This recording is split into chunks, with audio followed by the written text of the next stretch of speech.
Sénat, avec le soutien de la Mutuelle nationale territoriale, la Mutuelle des agents des services publics locaux et Adviso Partners, cession, acquisition et transmission d'entreprises, nos territoires ont de la valeur, vous présente le Journal des territoires.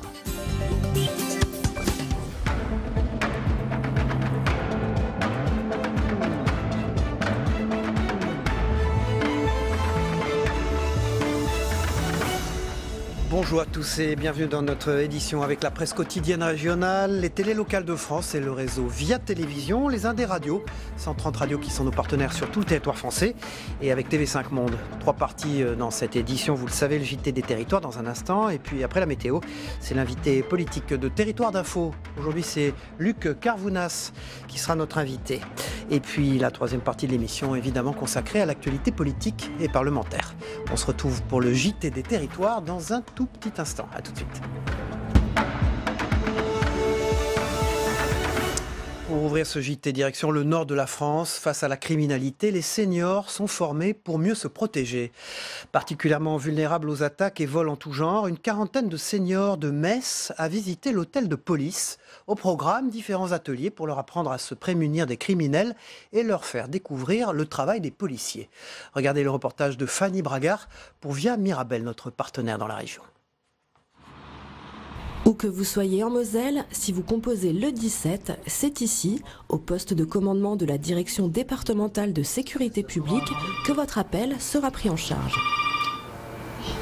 Police secours, bonjour. Des locaux de l'hôtel de police exceptionnellement ouverts aux seniors du CCAS de Metz. Une opération séduction initiée par le patron de la police de Moselle pour rassurer cette population à risque, physiquement vulnérable et souvent ciblée. À partir du moment où on leur apprend à se défendre et à se mieux protéger, on restaure le lien de confiance avec la police. On leur dit et on leur explique qu'en fait notre préoccupation c'est eux. C'est quelque chose qu'on ne dit pas assez. À partir du moment où on leur a dit, où on leur prouve que c'est véritablement notre objectif, on restaure de la confiance. À travers 3 ateliers, les seniors ont pu apprécier le travail des policiers pour assurer leur protection, mais surtout bénéficier de conseils avisés afin d'éviter les agressions sur la voie publique ou encore les vols à la fausse qualité, une infraction devenue endémique ces dernières années. On est confronté à des bandes qui sont des bandes organisées, parce que qui maîtrisent bien l'infraction donc de vol à la fausse qualité, qui sont passés pour des policiers, qui sont passés pour des livreurs, qui se font passer pour des agents EDF ou des eaux, et qui profitent de ce subterfuge donc pour pénétrer chez les victimes et leur dérober des bijoux. Face à ces tentatives de cambriolage fréquentes, les seniors ont compris qu'ils devaient être plus vigilants et surtout ne pas hésiter à appeler la police. Comment se préserver, se prémunir des voleurs, être moins dans la confiance, voilà, et aussi savoir qui appeler tout de suite. Le 17. Voilà. Donc ça, je trouve que c'est très intéressant. Conscients des dangers qui les guettent et des erreurs à ne pas commettre, ces seniors sont aujourd'hui armés contre les arnaques en tout genre. Voilà, on était dans l'Est à Metz, et là on part maintenant dans le Nord, car vos enfants ont peut-être peur quand ils vont chez le médecin. Ce reportage va peut-être vous aider. C'est le rendez-vous annuel des enfants et étudiants en médecine. L'hôpital des Nounours a pour but de faire découvrir aux plus jeunes le monde médical par le biais de leur plus fidèle compagnon, le nounours, et ainsi lutter contre la phobie des blouses blanches. Flavio Lapiana pour WEO TV dans le Nord nous raconte cette histoire. Vas-y, coupe bien, n'aie pas peur.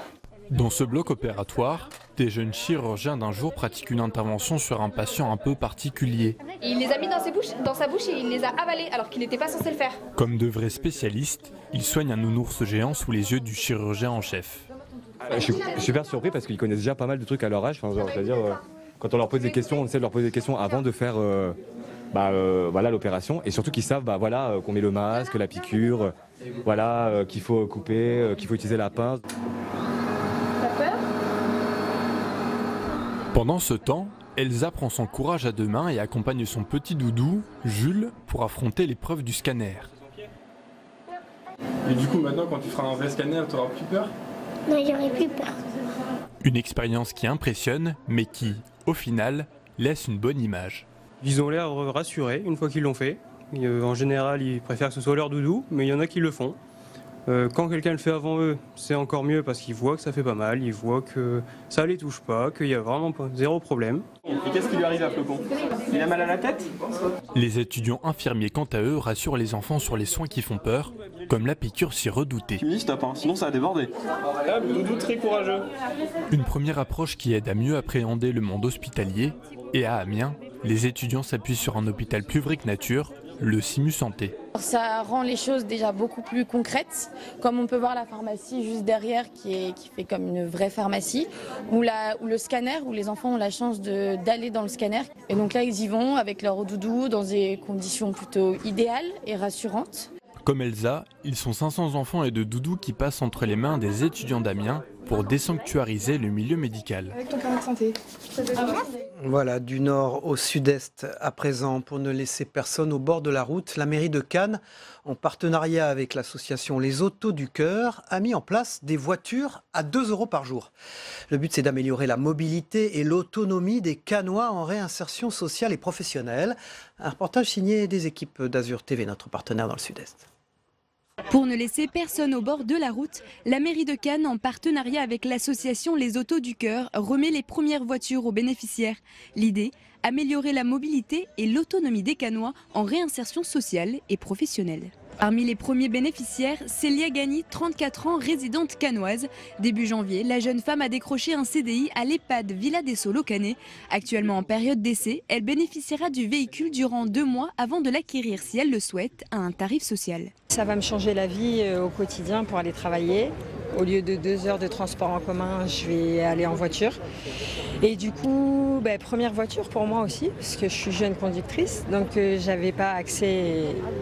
J'avais pas les moyens de m'acheter une voiture et surtout que je sors d'une longue période sans emploi, je viens de signer un CDI et du coup j'ai une voiture, donc l'année 2019 part sur de bonnes auspices. Des voitures à 2 € par jour pour accompagner ceux sur le chemin de l'emploi pendant la durée de la période d'essai. Concrètement, comment ça fonctionne? L'association basée à Amboise dans le Val-de-Loire mise sur la défiscalisation. Explication. Vous avez des gens qui considèrent que leur voiture ne sont pas usés, mais ils ne veulent pas la vendre à un concessionnaire, une chose comme ça. Donc ils donnent à l'association. Là-dessus, l'association leur fait une défiscalisation de 66%. C'est-à-dire que si vous donnez un véhicule de 10 000, eh ben vous enlevez 6 600 € de vos impôts. Là, je décide de remettre cette voiture en état ou pas. Une fois qu'elle est remise en état, on les propose à d'autres associations, tout ce qui est assistante sociale, RSA, Pôle emploi, plein de choses comme ça. Et eux nous donnent des gens à qui la céder. Ils obtiennent un microcrédit et on leur laisse les voitures. Les candidats intéressés doivent remplir certaines conditions, dont celui d'être domicilié à Cannes ou encore d'être en possession d'un CDD de 6 mois ou plus ou d'un CDI à temps partiel ou complet. Voilà, elles ne sont pas terminées, que l'on pense déjà à la suite. Après les vacances d'hiver, les stations de ski préparent la saison d'été. Les maisons hôtelières de Talloires, en Haute-Savoie, s'unissent pour recruter. Ils se sont mis en une association afin de mutualiser leur recrutement. Une vingtaine de postes étaient à pourvoir. Les explications de Juliette Vincent-Seigné pour 8 Mont-Blanc, notre partenaire. La saison d'hiver se termine. Les établissements ont désormais le regard tourné vers la saison d'été et s'organisent pour compléter leurs équipes. C'est le cas des hôtels-restaurants de Talloires qui terminent leur session de recrutement. On vient recruter le personnel pour cet été parce que c'est difficile de recruter l'été. Parce que maintenant, on s'aperçoit de plus en plus qu'ils font la saison d'hiver et ils partent en vacances l'été. C'est difficile de trouver des gens qui veulent travailler en fait. Alors pour attirer de la main-d'œuvre, les maisons n'hésitent pas à mettre à disposition des logements pour les saisonniers et ainsi améliorer leur offre de travail. Compte tenu du coût très cher des locations localement, nous proposons, nous avons la possibilité de loger la moitié de notre personnel sur place à l'hôtel. Donc on a un effectif au total de 25 à 30 employés et on est capable d'en loger une bonne moitié.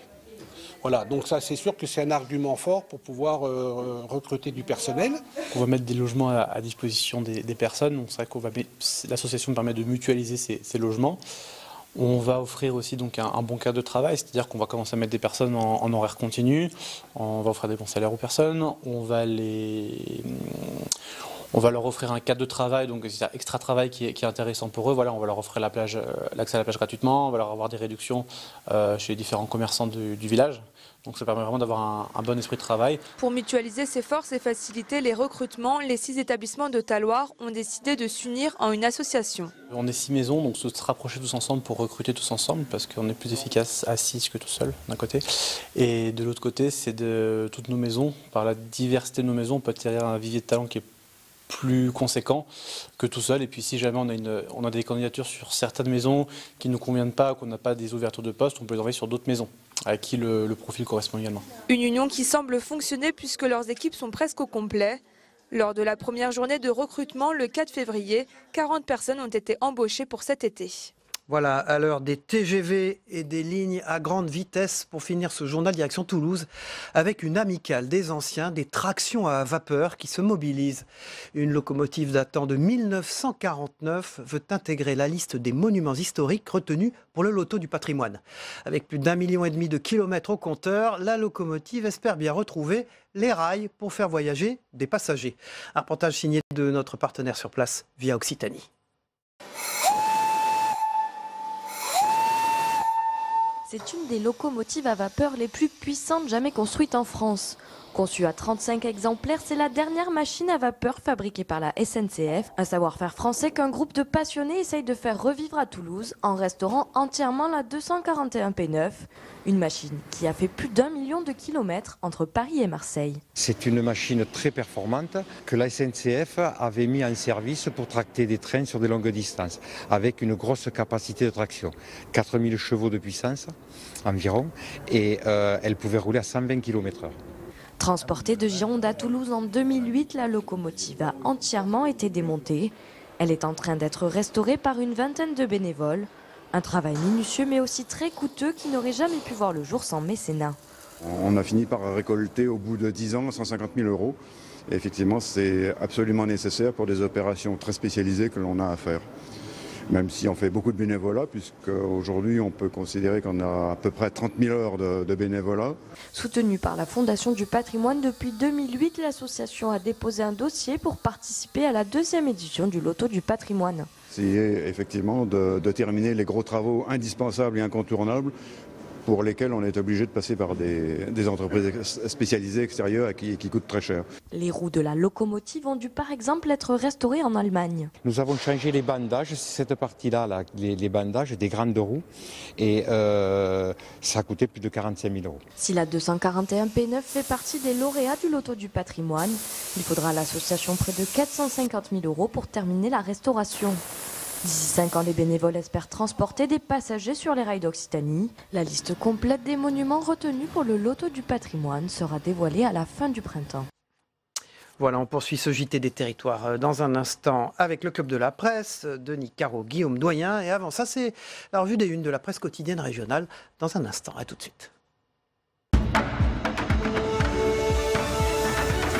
Bonjour Saveria. Bonjour. On démarre avec la une de la Marseillaise, l'appel des deux rives ce matin. Pour la paix, le progrès, la liberté, la démocratie en Algérie, la Marseillaise réunit ce matin artistes, écrivains, intellectuels algériens et français pour un appel commun à une transition démocratique et pacifique. C'est l'appel des deux rives.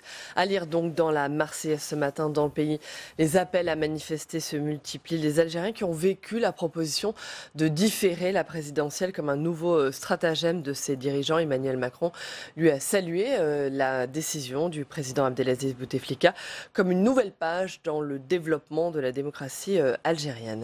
À la une des dernières nouvelles d'Alsace, des journaux du groupe Ebra, le pouvoir d'achat qui s'érode avec des chiffres significatifs ce matin. Les Français ont perdu en moyenne 7 € de pouvoir d'achat en octobre, au moment même où ils pensaient profiter pleinement de la baisse des cotisations salariales. Ils ont été pénalisés notamment bien sûr par les hausses des taxes et des prix des carburants. Les effets sont différents entre actifs et retraités, ruraux et urbains, modestes et classe moyenne. En 2018, les baisses de cotisations sur les salaires ont donc été totalement anéanties par les hausses des carburants et de l'énergie en général. Résultat, elles n'ont pas produit l'effet attendu. Le sujet des hydrocarbures et des déplacements s'impose déjà dans l'après-grand débat, alors que les prix des carburants sont justement repartis à la hausse. Elle a privatisé une fausse bonne idée, c'est un point d'interrogation à la une de Sud-Ouest, le plus grand journal de la Nouvelle-Aquitaine ce matin. Examen aujourd'hui à l'Assemblée nationale de la loi Pacte. Au cœur du texte, les privatisations. Engie, ADP ou encore la Française des Jeux sont concernés. Le Sénat avait justement rejeté la privatisation d'Aéroports de Paris. L'opposition de droite comme de gauche fustige une mauvaise affaire financière. La Cour des comptes a émis, il est vrai, des critiques sur la manière un peu légère dont ont été privatisés les aéroports de Toulouse, Nice et Lyon. Et la polémique a enflé ces derniers jours quand l'opposition parlementaire est montée au créneau pour dénoncer un projet aventureux, une faute stratégique ou encore une aberration économique pour le gouvernement. Ces privatisations ont deux objectifs: trouver les 10 milliards d'euros qui doivent financer le fonds de modernisation de l'économie annoncé par Emmanuel Macron, mais aussi désendetter l'État. Voilà, c'est un journal dirigé par Jean-Pierre Dorian, la rédaction de Sud-Ouest. Et puis l'Écho de Haute-Vienne, peut-être une nouvelle entrée au Panthéon avec une grande dame du peuple de France à la une de l'Écho. Martha Desrumaux, un nom méconnu. Martha Desrumaux doit-elle entrer au Panthéon? Elle est une figure emblématique du mouvement ouvrier et de la résistante, militante syndicale de la Confédération Générale du Travail, membre du Parti communiste français. Elle entre en résistance dans le Nord. Après Simone Veil, Martha Desrumaux sera-t-elle la prochaine femme à entrer au Panthéon? Un collectif en caresse l'espoir, ravivant la mémoire de cette figure du mouvement ouvrier, féministe, résistante des usines textiles du Nord au camp de concentration de Ravensbrück, un parcours méconnu. Donc. Avec une grande photo en une de cette femme. Merci Savérian. On vous retrouve pour l'actualité parlementaire et politique en fin d'émission. Tout de suite, c'est le Club de la Presse. Guillaume Doyen, Denis Caro. À tout de suite. Bonjour Guillaume Doyen. Bonjour. Vous dirigez la Gazette des communes, des départements et des régions, les rédactions de ces journaux. Merci d'être avec nous ce matin. Et Denis Caro, bonjour. Vous dirigez les rédactions de Nice Matin, Var Matin et Monaco Matin, d'où votre teint allé, qui reste allé. Merci d'être avec nous ce matin, Denis. On démarre avec vous, Guillaume Doyen. Le défenseur des droits alerte sur le recul des services publics ce matin. C'est un papier d'Olivier Lozère dans la Gazette des communes, dans la 5e édition de son rapport. Donc Jacques Toubon a mis en garde contre le risque de rupture entre les usagers des services publics, de plus en plus privatisés, dématérialisés et complexifiés. Et c'est vrai. Quand on est usager, on le constate. Et c'est un vrai problème pour un certain nombre de gens. Oui, c'est un vrai problème pour un grand nombre de gens. Des services qui sont de plus en plus numérisés. Alors non seulement dans le service public, évidemment, mais aussi pour tout ce qui concerne notre vie quotidienne privée, avec notre banque, avec les fournisseurs d'énergie. Tout est plus compliqué pour ceux qui ont du mal avec le numérique ou bien avec ceux qui n'ont pas accès au numérique parce qu'ils sont dans des zones où tout simplement ils ne sont pas connectés par les opérateurs. Donc il y a des choses à faire et Toubon a vraiment raison de réagir là-dessus. C'est en plus une des raisons de la grogne ou du sentiment de délaissement qu'ont les gens, qu'ont les gilets jaunes par exemple, si vous voulez. C'est dans les zones rurales, c'est particulièrement frappant. Ça concerne aussi les villes, mais dans les zones rurales, c'est très frappant. Denis Caro, avez-vous tenté de vous faire renouveler votre carte grise une fois là, ces derniers mois, ces dernières années? Non, je n'ai pas essayé. Je vous conseille d'essayer. Je sais que vous êtes un grand amateur de sport automobile. C'est vraiment compliqué. Il faut obligatoirement aller sur Internet. Disparition, et c'est dans le rapport du défenseur des droits, des guichets. Donc déshumanisation totale. Et si on a des difficultés à aller sur Internet, en gros, on ne peut plus avoir ce genre de papier administratif. C'est quand même démentiel. Oui, vous pourrez rajouter aux cartes grises, quel exemple le plus frappant, là, dont on parle beaucoup actuellement, aussi les rapports avec les caisses de retraite. Alors pour les personnes âgées, vous imaginez la complexité qu'il y a. Qu'est-ce qu'on peut faire pour améliorer tout ça? Alors, il y a on peut revenir à l'humanisation. Vous savez que les Américains sont revenus en partie là-dessus. Bien sûr. Alors, le président de la République, il avait parlé dans une de ses interventions de remettre des guichets, remettre des fonctionnaires au guichet. Du contact, évidemment. Il a raison, il faut le faire. Comment il faut le faire? À mon avis, il ne faut pas remettre autant de fonctionnaires qu'il y aurait de guichets différents, mais simplement créer, par exemple, des groupes d'agents publics qui répondraient à toutes sortes de demandes, qui seraient des tiers de confiance, si vous voulez. Et c'est ce que sont en train de faire un certain nombre de collectivités locales. Aujourd'hui, en France, et d'opérateurs publics, il y a des maisons de services au public qui ont été... Il y en a plus de 1500 qui ont été créées, quand même. Donc, il y a des initiatives par-ci, par-là, en France. Vous avez même du service public itinérant. J'ai vu ça dans l'Aisne, par exemple. C'est un petit camion avec 2 agents à bord, avec une connexion Internet. Il va dans les villages régulièrement, il va voir les personnes âgées, il répond à leurs demandes. Ils viennent les voir, je ne réussis pas à faire mes impôts. Allez hop, ils font les impôts. Je ne réussis pas à connecter contacter ma caisse de retraite. On va vous aider. Pareil pour l'assurance maladie. Éventuellement, pareil pour les cartes grises dont vous parliez. Donc toutes ces difficultés-là, et même j'avais vu donc cette communauté de communes-là, disent on pourrait même leur faire leur carte d'identité. On a les moyens, on a la mallette sécurisée, on pourrait aussi le faire. Donc vous voyez que c'est extrêmement important pour les Français et pour le rôle que peuvent jouer les collectivités aujourd'hui. En une seconde, ça a amélioré financièrement les finances publiques, cette affaire ou pas? Ça a permis de faire de vraies économies? Bien sûr. Vous avez moins de gens au guichet. Et quand on dit... Alors attendez, il faut être clair. Quand le service public dit on va avoir moins de gens, il pense tout de suite à la numérisation. Tout de suite. Mais alors, il n'y a pas que l'accueil du public, mais il y a aussi tout le traitement des démarches qui est plus rapide, qui est automatisé, etc. Mais c'est une des pistes fortes de la réduction des effectifs. Merci Guillaume Doyen. Évidemment, vous revenez en deuxième partie d'émission pour débriefer l'actualité avec nous. Un nuage de pollen sur la Côte d'Azur, tous aux abris. C'est un papier que j'ai retenu dans Nice Matin, dont vous dirigez la rédaction, Denis Caro. C'est à ce point-là ? C'est à ce point-là, ces nuages de pollen, c'est ce qu'on vit depuis plusieurs jours. Alors le beau temps que vous nous enviez tant ici à Paris a aussi ses inconvénients. Et ces inconvénients, c'est le pollen et c'est les allergies, une sorte de mal du siècle. Et effectivement, depuis quelques jours... c'est quoi ? Les symptômes, c'est le nez qui coule, la gorge qui pique, les éternuements à répétition. Et les médecins, les allergologues sont totalement dépassés. Yeux gonflés, j'ai vu. Maux de tête, yeux gonflés. On voit dans notre entourage, tout le monde est concerné et on a vu des images vraiment impressionnantes. On a l'impression de nuages de sable. C'est les pollens et notamment les pollens de cyprès. Et les médecins nous expliquent dans le sujet développé dans Nice Matin ce matin que ces pollens sont tellement nombreux et tellement différents que même les antihistaminiques ont du mal à atténuer les effets des symptômes. Fin de la saison du pollen, c'est quand ? Ça devrait pas tarder, mais là le printemps est très en avance.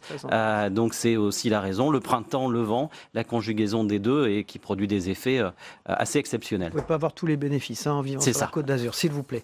Alors le palais de Cannes, le fameux palais des festivals qui accueille notamment le festival de Cannes, qu'on a longtemps appelé d'ailleurs le bunker. Parce qu'il était assez laid. Parce que l'architecture est assez controversée, mais les gens se sont habitués. Moi, j'ose dire, il est laid. Bon. Je l'ai vu construire. C'est un peu moins mal depuis qu'il a été repeint. En tout cas, il s'agrandit. Et alors, l'agrandissement, c'est par les toits. Expliquez-nous. Oui, parce qu'il n'y a pas énormément de possibilités. Il y a un souhait, c'est effectivement d'agrandir le palais des festivals, parce qu'il y a des besoins et parce que Cannes veut rester... 1000 mètres carrés quand même. Cannes veut rester la deuxième destination d'affaires, de tourisme d'affaires en France. Il y a beaucoup de concurrence, notamment à l'étranger. Donc le palais des festivals va gagner 1000 mètres carrés sur les toits, avec une vue panoramique. D'ici 2024 quand même, un peu de temps. Oui, les travaux vont démarrer en 2021. Il y a un petit peu de temps. Ça coûte de l'argent, c'est 51 millions d'euros d'investissement.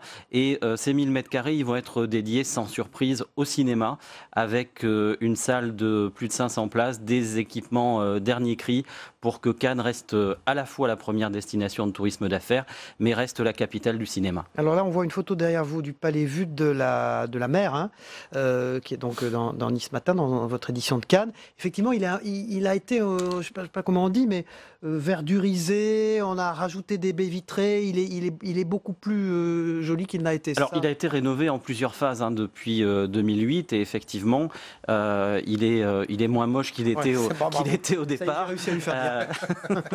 Il a tenu bon. Il a tenu bon.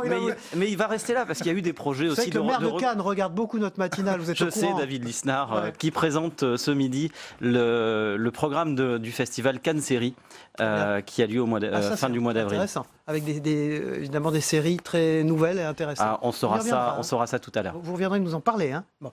Dernier point dans Nice Matin, j'ai retenu que la Poste pouvait livrer des repas aux seniors. C'est un papier intéressant, ça aussi. Vous l'avez mis en une d'ailleurs. C'est une expérience qui est menée à Nice depuis cet été. Les facteurs livrent les repas à 150 personnes âgées. La Poste fait de la sous-traitance d'entreprises de restauration. C'est bon ou pas ?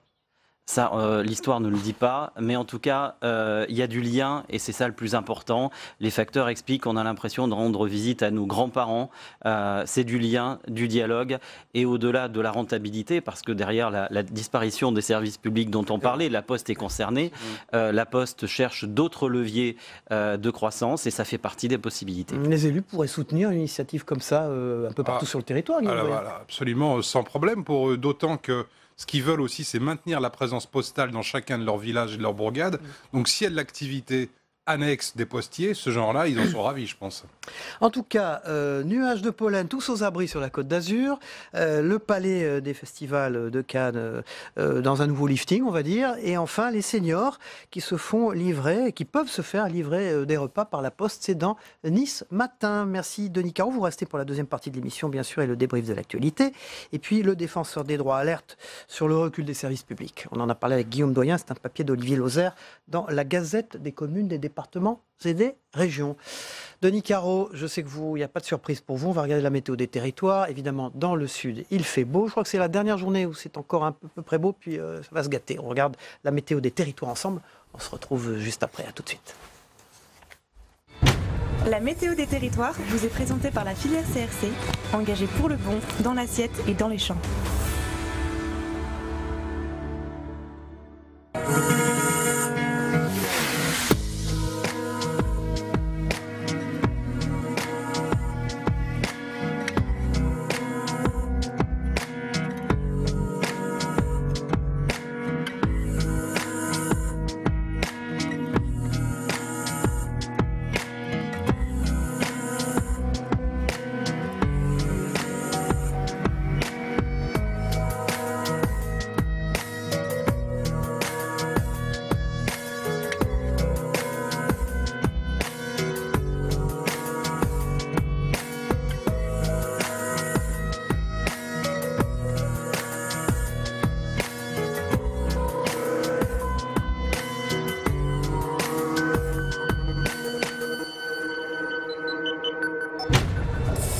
C'était la météo des territoires avec la filière CRC, engagée pour le bon, dans l'assiette et dans les champs. Voilà, dans un instant, c'est Luc Carvounas qui sera présent sur ce plateau comme invité politique en direct. Tout de suite, on va partir avec TV5 Monde du côté du reste du monde, ce que vous devez retenir de l'actualité, de ce qui se passe ailleurs, notamment en Angleterre, où vous savez, les députés britanniques ont à nouveau retoqué pour la deuxième fois l'accord du Brexit, malgré les ultimes modifications obtenues la veille par Theresa May, plongeant le Royaume-Uni dans l'inconnu quant à son avenir. 17 jours de la date prévue de la sortie de l'Union européenne. On regarde ça, on se retrouve juste après. À tout de suite. Public Sénat, avec le soutien de la Mutuelle nationale territoriale, la Mutuelle des agents des services publics locaux et Adviso Partners, cession, acquisition et transmission d'entreprises, nos territoires ont de la valeur, vous ont présenté le Journal des territoires.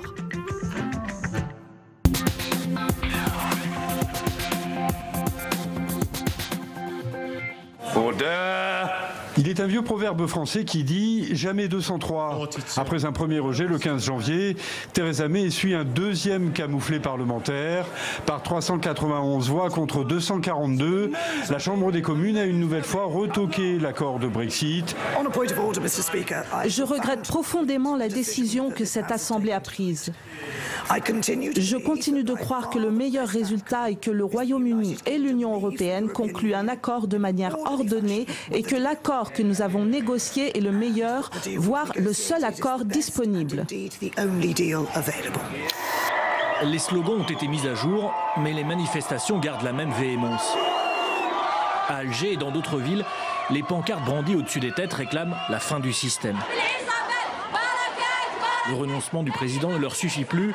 Étudiants, lycéens dans la capitale, magistrats ou simples civils ailleurs, pour un même combat. Le pouvoir est disqualifié pour gérer n'importe quelle transition. La transition doit être gérée par des personnalités crédibles qui vont émerger, donc qui existent en Algérie. Un paysage de ruines et de scènes de crimes. C'est ici, à Bongende, comme à Nkolonde et Yumbi, que des enquêteurs de l'ONU ont tenté de faire la lumière sur les massacres entre le 16 et le 18 décembre 2018.